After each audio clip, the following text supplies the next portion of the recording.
Swayam Prabha. Digital India. Educated India.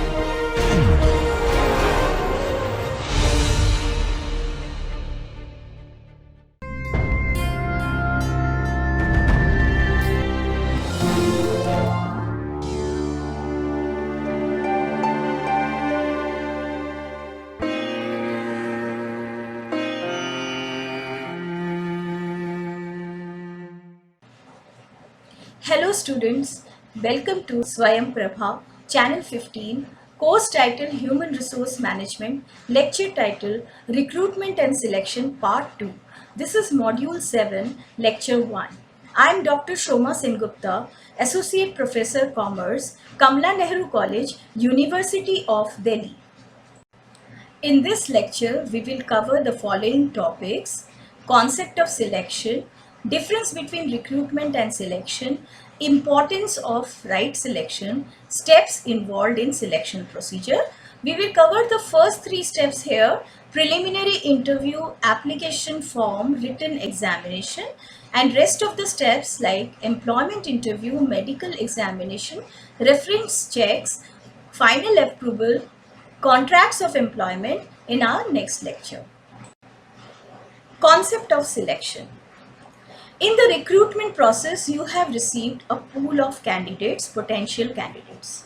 Now you have to sort them out and find out the most suitable candidate for the job for which you have put up the advertisement or for the vacant job.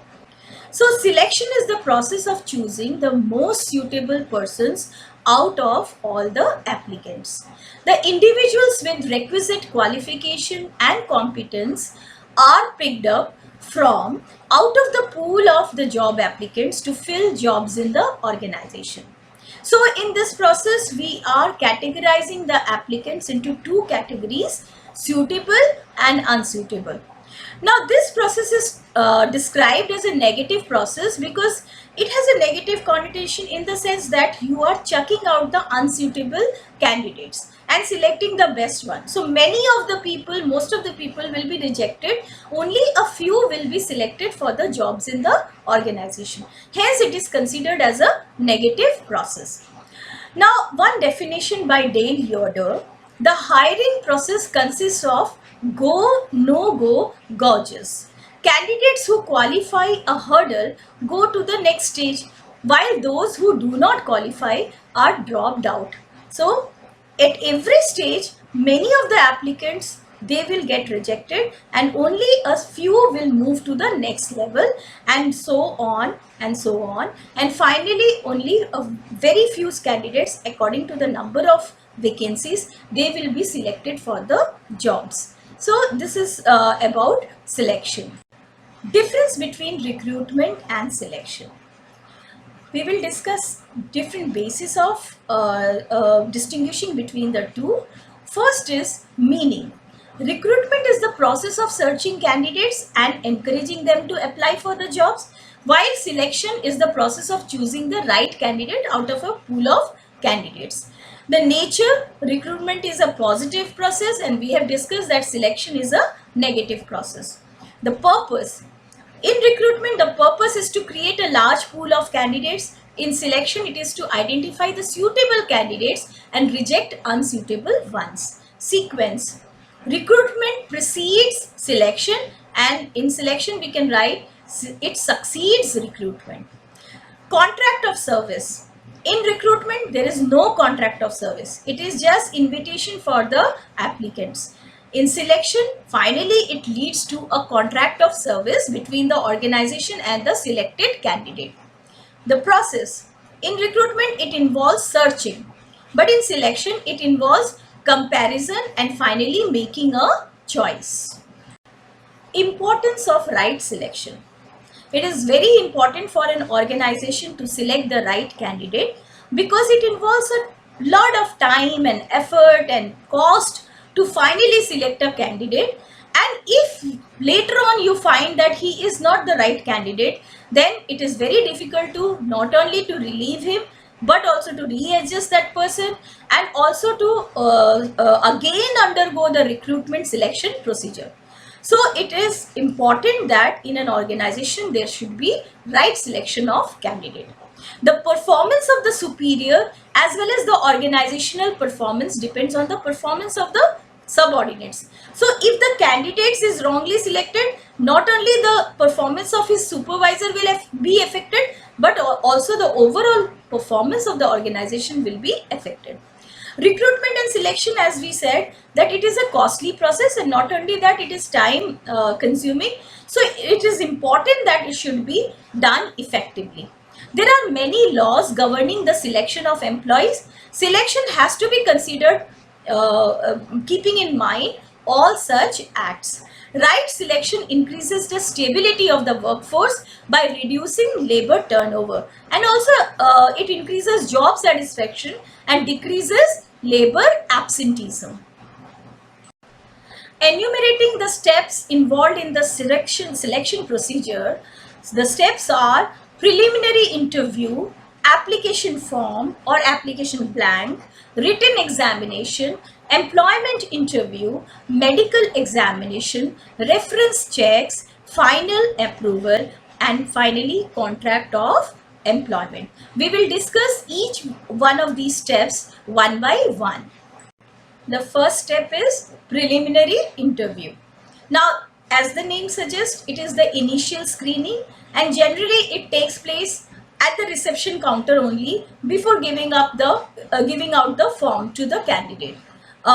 In case of other types of online kind of selection procedure, again certain basic questions are asked to the candidate, and if they are found suitable, then only they are asked to apply for the jobs. So this is the initial screening to weed out totally unsuitable candidates, to determine whether it is worthwhile for a candidate to fill up the application form. Now, this is a kind of a sorting process also. So interested candidates are given the necessary information about the organization, about the nature of the job here, and the necessary information is also elicited from the candidate about their education, their abilities, their skills, experience, salary expected, etc. So both the parties are getting to know each other in this stage. Selected candidates are asked to fill the application form. Now the purpose is to eliminate obviously unqualified candidates, and also it saves the time and effort of both the parties. So unnecessary legal actions can't also be taken by the prospective employees, that they have paid for the application form and still, although they are not eligible for the job. So that kind of situation will not happen if you do the preliminary interview. Now, the other names of preliminary interview are stand-up interviews, sizing up of the candidates, screening interviews. If we talk about the nature of this interview, it is generally very brief and carried out by the junior executive or the receptionist. The advantage, as we have discussed, that it saves the time and effort of both the company as well as the candidate, and also saves the company from further litigation. Now the precaution is that in a hurry you should not reject a suitable candidate. So suitable candidates are not turned down in a hurry. That should be taken care of at this stage. Once the candidate crosses the first hurdle, that is preliminary interview, and he gets selected for the next stage, then he is given an application form to be filled up by him, and this is known as application blank. It is a traditional and widely used device for collecting information about the candidate, like his name, address, telephone number, age, education, experience, references, etc. So all the details will be filled up by him in this form.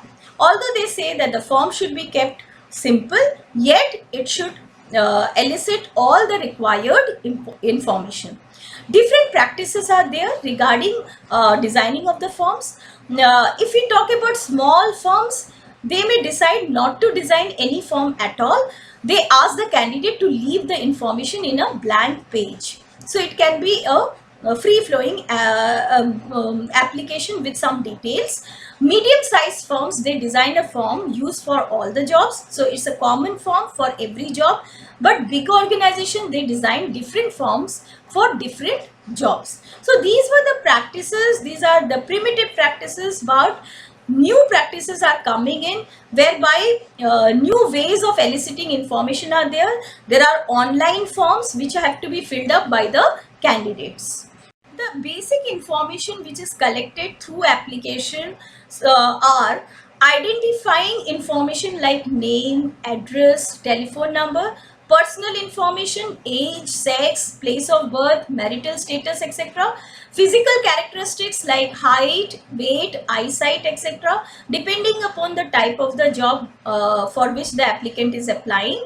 Family background, educational attainment, work experience, that is job held, employers detail, duties performed, salary drawn, etc. Salary and other benefits expected, references, names and addresses of the persons who can be contacted for reference purposes, and miscellaneous like extracurricular activities, hobbies, games and sports, membership of professional bodies. So all these details have to be filled by the candidate in the application blank.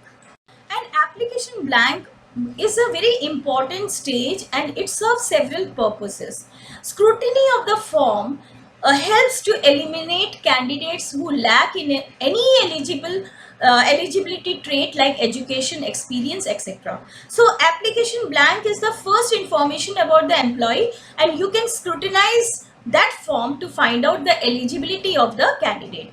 The form gives a preliminary idea about the candidate to the interviewer, which helps in formulating questions to be asked to the candidate in the interview. So generally the interviewer keeps the form along with him, and out of that application only the initial questions are asked.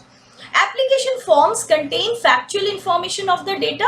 This is the basic record. This can be kept as a basic record for the future reference of the candidates who are selected.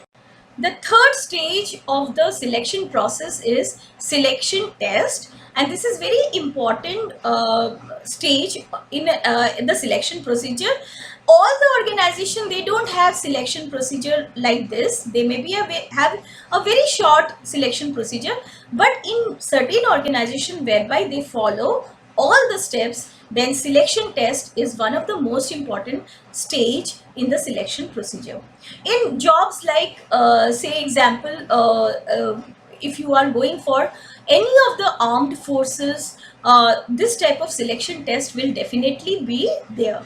So a test is a sample of some aspect of individual's attitudes, behavior and performance. So remember that the most important thing, it is the sample of some aspect of the individual.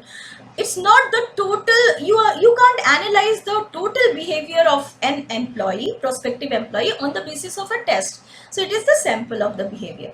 Tests are based upon the presumption that the job related traits of individual can be measured. So there comes into picture the test, the validity of the test, that it is measuring what it is purports to measure.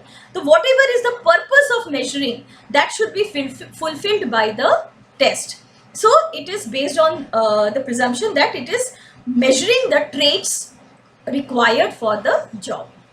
Different types of tests are conducted to measure the candidates. So we will discuss these different types of tests, like ability in arithmetic calculation, attitudes towards job, aptitude, reasoning skills, knowledge in various disciplines, general knowledge, knowledge of English language. Now we will discuss the types of selection tests. The first type is aptitude test.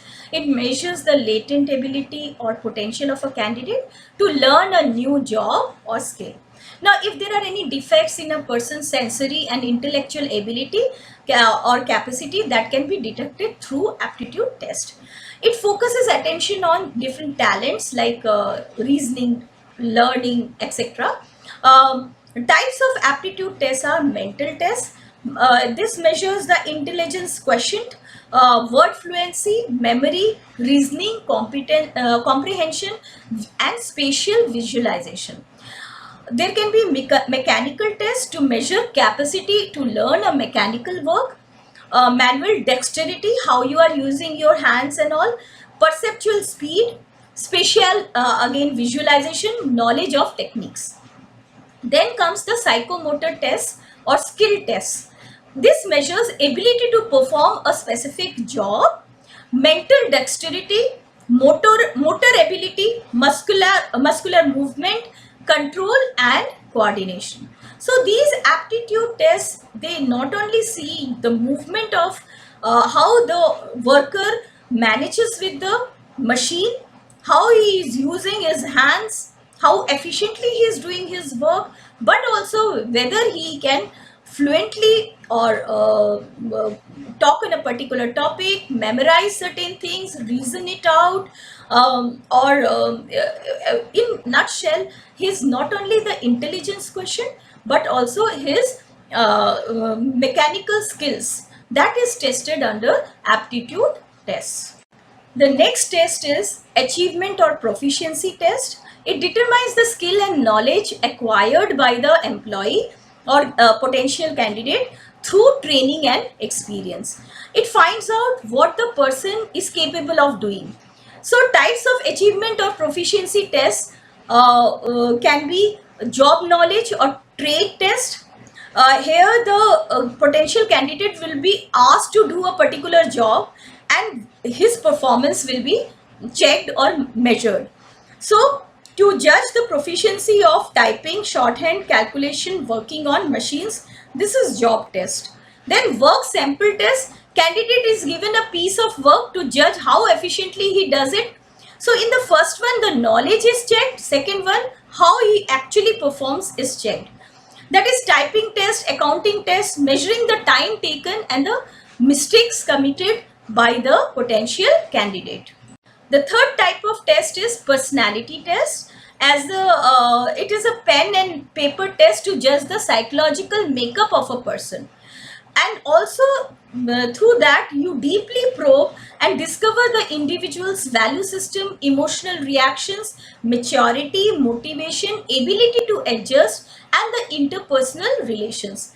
These traits are the traits which are checked by personality test are self-confidence, ambition, emotional control, optimism. These are very much required to do a particular type of job. Say for managerial job, these are very important.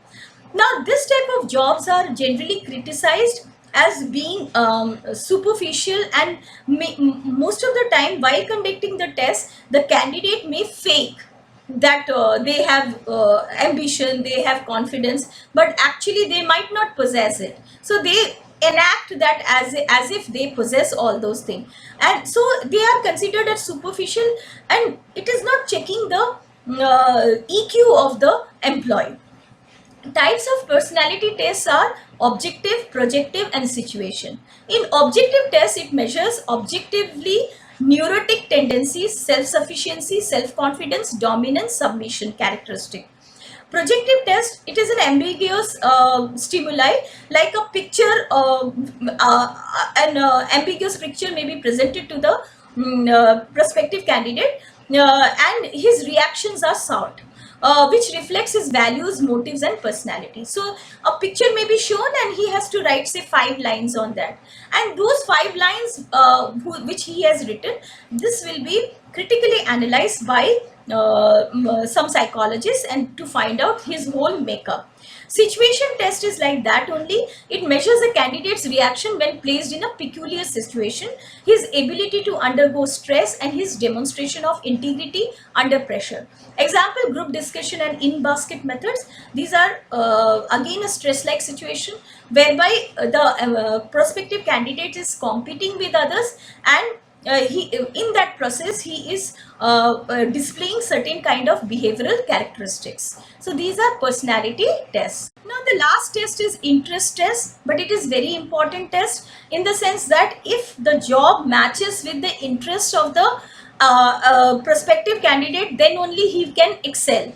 So it is it inventories a candidate's likes and dislikes, device for selecting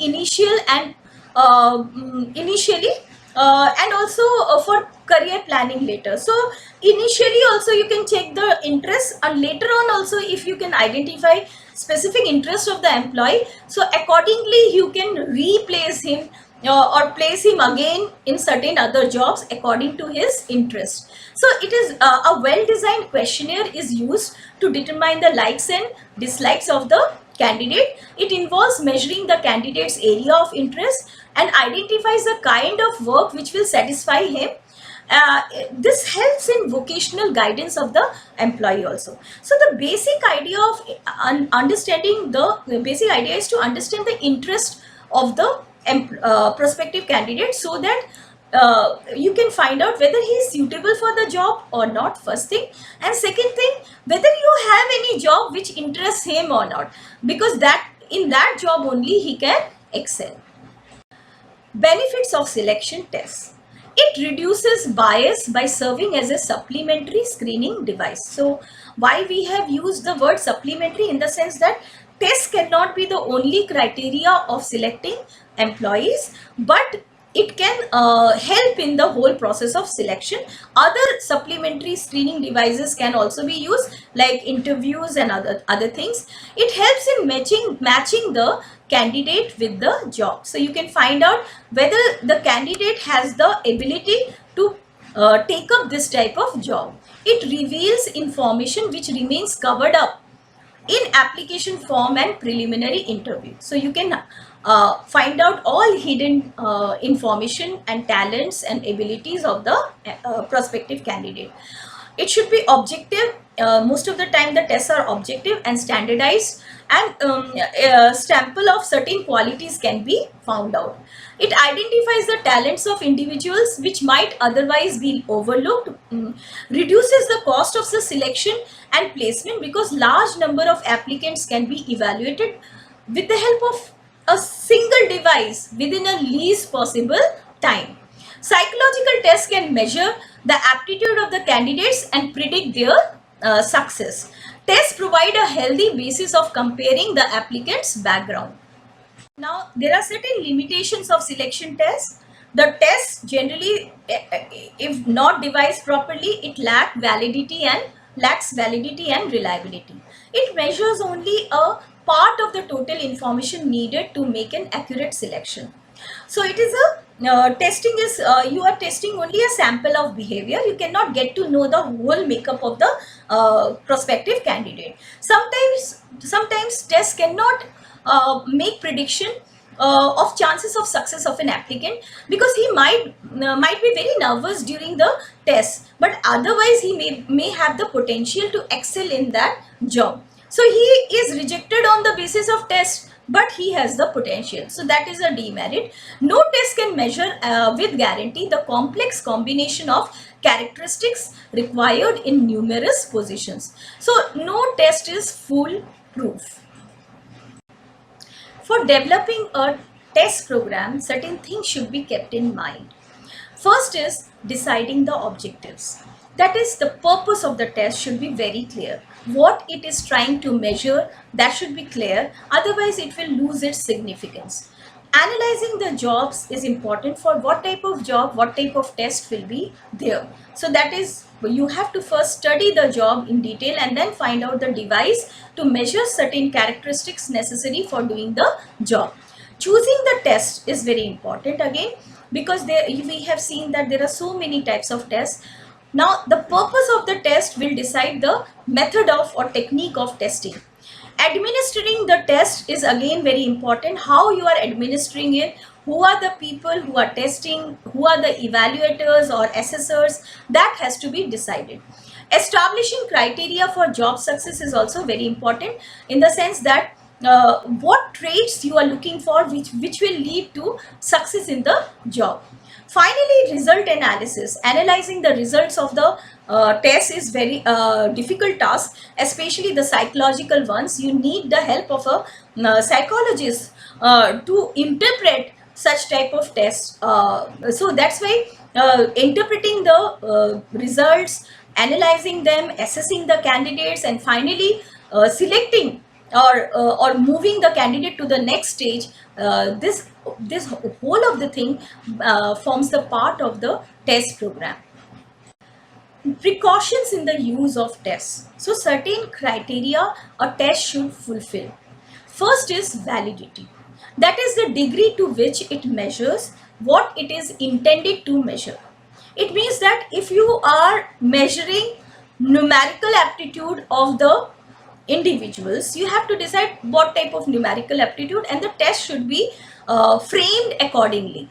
So if in the test you are asking about vocabulary and other things, that means it loses the validity, because it is testing the vocabulary strength of the candidate and not his numerical aptitude, which was the objective of the test. So if the test should match with the objective of the testing procedure, then validity may be of different kinds. One is content validity. That is the extent to which the contents of the test are related to the job requirements. So according to the job requirements, the contents of the test will be framed. Concurrent validity, the extent to which the test there is a positive in the test, there is a positive correlation between job performance and test scores. Predictive validity, the test scores, whether they determine the future behavior of the person or not. Construct validity, that is to what extent the test is measuring the psychological characteristics or qualities like intelligence, etc. Second precaution is reliability, the consistency with which it yields the same score throughout a series of measurements. That is, if you are administering this test again and again, similar type of results should come. There will be no difference in marks that a candidate receives if different examiners were used to score the paper. So that is reliability. Examiner 1 is measuring it or 2 is measuring it, the result will be same. There will not be much difference in the marks obtained by the candidate if they are retested with the same or similar tests. Methods to judge reliability are: one is test retest method, that is the same test is administered to the group or individual at different points of time. Alternate form method or alternative form method, two similar forms of tests are given to an individual or a group. And then split half method divides the whole test into two similar or equal parts, and the association between the scores on the parts is used as an indicator of reliability. So all these things judges the reliability of the test paper, of the test. Then comes the standardization. Test should be administered under standardized conditions or standard conditions. This will make the scores comparable. Next is objectivity. Two or more persons can score responses in the same way. So then we can say that objectivity is there. Weightage. Weights should be attached to different criteria. So weights will reflect the importance of that criteria. Warm up. The candidate should be given some warm-up exercises before the test, a kind of a mock, so that they get prepared for the test. Competent person. Test should be designed, administered and assessed by trained persons. Then only they can judge the results of the test. Supplement. Test should not be used in isolation or standalone basis. It should always be used as a supplement. Other methods should also be there, like interview. Imprecise. It should be kept in mind that the tests are just a sample of behavior and not the whole analysis of the person. So you have to probe again, deep probe, to find out what the individual is all about. Then tailor-made. The test should serve the unique requirements of an organization. So you cannot just pick up a test conducted in certain other organization and apply it in your organization or for certain other job for this job, because every job has its own requirement and peculiarities. So the test should be tailor-made to that job. To summarize what we have studied in this lecture, selection is the process of choosing the most suitable persons out of all the applicants.